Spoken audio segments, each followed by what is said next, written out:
مباراة جديدة. نتكلم اليوم عن مباراة توظيف 330 منصب في الصندوق الوطني للضمان الاجتماعي. آخر أجل للترشيح هو 16 أكتوبر 2020، حيث يعلن الصندوق الوطني للضمان الاجتماعي انطلاق عملية توظيف 330 منصب بمختلف التخصصات. ويتعلق الأمر 9 مناصب حامل شهادة البكالوريا، 247 تقنيين متخصصين، 54 أطر، و20 أطر عليا. كما قلنا آخر أجل هو 16 أكتوبر 2020. بالنسبة لإعلان المباراة كما ترون، بالنسبة لحاملي شهادة البكالوريا 9 مناصب في تخصصات علوم تجريبية، آداب، وعلوم إنسانية. شروط المشاركة يكون مزداد أو مزدادة سنة 1998 فما فوق. الحد الأدنى للسن المطلوب هو 18 سنة باعتبار من 30 يونيو 2020. حاصل على البكالوريا معترف بها من طرف الدولة في العلوم التجريبية أو الآداب أو العلوم الإنسانية بمعدل 12/20 على الأقل، مغربية ومغربية جنسية. ثانيا بالنسبة للتقنيين المتخصصين باك بلس 2 247 منصب.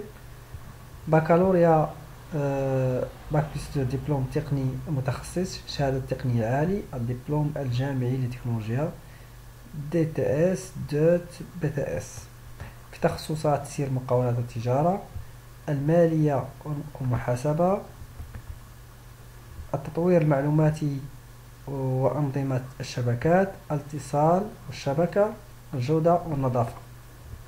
بالنسبة للشروط أن يكون مزداد سنة 1994 فما فوق، حاصل على دبلوم بكالوريا بلس 2 التخصصات التي تكلمنا عنها، معدل أعلاه معدل 12/20 فما فوق، مغربي الجنسية. ثالثا أوتور بكالوريا بلس 3 52 منصب، إجازة أو ما يعادلها بكالوريا بلس 3، تخصصات المالية، المحاسبة والتدبير، الإحصاء، تدبير الموارد البشرية والمساعدة الاجتماعية. بالنسبة للشروط، مزداد سنة 1993 فما فوق، حاصل على دبلوم إجازة أو ما يعادلها كما قلنا، والنقطة أيضا 12/20 على الأقل، مغربي الجنسية. رابعا أطر في القانون بكالوريا بلس 3 منصبان، إجازة أو ما يعادل بكالوريا بلس 3 في القانون الخاص بالعربية. شروط المشاركة مباراة مزدادة ومزداد سنة 1993 فما فوق، حاصل على دبلوم إجازة أو ما يعادلها باك بلس 3 في تخصص أعلى، مغربي الجنسية.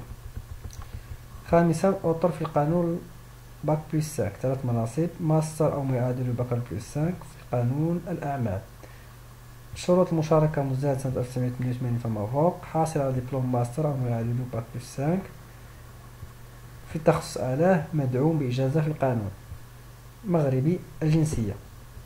سادسا أطر عليا باك بلس 5 17 منصب، دبلوم ماستر أو ما يعادل باك بلس 5 في تدقيق مراقبة التسيير، تدبير الهيئات، هندسة دراسة تطوير المعلومات، هندسة القرار، الأكتواريا، الإعلاميات التقريرية، جودة برامج الحاسوب، حماية نظم المعلومات، الأكتواريا ومالية الأسواق، هندسة العمليات. بالنسبة للشروط، مزداد سنة 1992 فما فوق، حاصل على دبلوم ماستر أو ما يعادل بكالوريا بلس 5 في أحد التخصصات أعلاه بمعدل 12/20 على الأقل، والمغربي الجنسية. وتقبل الترشيحات فقط للترشيح فقط دبلومات مؤسسات أو المدارس والجامعات العمومية المغربية بتكوين أولي، أو المؤسسات ومدارس الجامعات الخاصة والأجنبية المتوفرة على شهادة المعادلة مسلمة من وزارة التربية الوطنية والتكوين المهني والتعليم العالي والبحث العلمي. وللترشيح يجب ملء استمارة الترشيح عبر الرابط كما ترون سنضعه أسفل الفيديو إن شاء الله. وآخر أجل لملء استمارة الترشيح هو 16 أكتوبر 2020. بالنسبة لملف الترشيح، يتكون من السيرة الذاتية المفصلة، نسخة من شهادة البكالوريا الواجهة الأمامية والخلفية، نسخة من الدبلوم في التخصصات المشار إليها أعلاه. وتقبل شهادة نجاح فقط لخريجي سنة 2020 إلزامية احتواء الدبلوم على التخصص وإرفاقه بشهادة تثبته. فئات البكالوريا غير معنية، نسخة من شهادة المعادلة في حالة وجوبها، نسخة من كشف النقط ومعدل النجاح الأطر في القانون باك بلس 3 والأطر في القانون باك بلس 5 غير معنيين بذلك. نسخة من البطاقة الوطني للتعريف الواجهة الأمامية والخلفية. نسخة من شهادة العمل فئة البكالوريا غير معنية بهذا الأمر. نسخة من بطاقة المعاق للأشخاص ذوي الاحتياجات الخاصة. الأطر في القانون باك بلس 3 والأطر في القانون باك بلس 5 غير معنيين بهذا الأمر. نسخة من البطاقة الخاصة للمترشحين ذوي صفة مقاوم مكفولي الأمة أو قدماء عسكريين أو محاربين. ترخيص لاجتياز المباراة مسلم من طرف مصالح تدبير الموارد البشرية للإدارة المشغلة يخص المترشحين موظفي الدولة فقط. وكما ملحوظة تنسخ جميع وثائق ملف الترشيح بواسطة الماسح الضوئي وتلحق مع استمارة الترشيح عبر الرابط المعلوماتي المذكور أعلاه. يجب الحرص على وضوح الوثائق الممسوحة والمرفقة بملف الترشيح. بالنسبة لإجراء المباراة تعتمد مباراة التوظيف على المقابلات الشفوية يتم إجراؤها بمقرات الصندوق الوطني للضمان الاجتماعي بالدار البيضاء من 16/11/2020 إلى 28/11/2020. سيهم الاختبار الشفوي على الأقصى عدد المناصب المتوفرة مضروبة في 2 باستثناء متعادلين مرتين حسب التخصص والاستحقاق اعتمادا على التنقيط المفصل بقرارات التوظيف.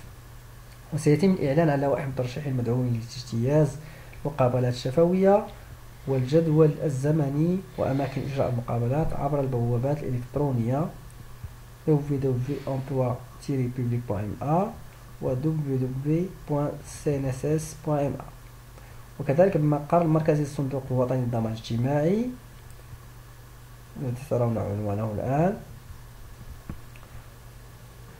وكتنبيه فجميع مراحل عملية التوظيف لا تستلزم دفع أي نفقات أو رسوم، وإلزام استمارة الترشيح فقط عبر الرابط المذكور أعلاه والتحقق من صحة البيانات المسجلة وتحميل جميع وثائق ملف الترشيح لعدم إمكانية تعديلها أو حذفها بعد تأكيد التسجيل.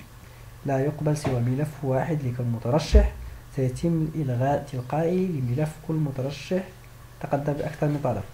سيتم إلغاء الاستمارات أو الملفات غير الكاملة أو غير مطابقة للتخصصات المطلوبة أو متضمنة لبيانات كاذبة.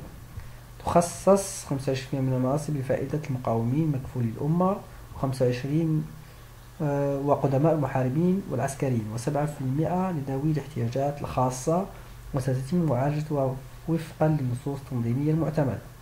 يجب على الأشخاص المتوفرين على صفة مقاوم ومكفول الأمة قدماء المحاربين والعسكريين وضع ملفات ترشيحهم عن طريق مؤسسة الحسن الثاني للأعمال الاجتماعية لقدماء المحاربين مرفقة بشهادة تثبت صفتهم، وذلك بعد وضع ترشيحهم على الرابط الإلكتروني المشار إليه أسفل.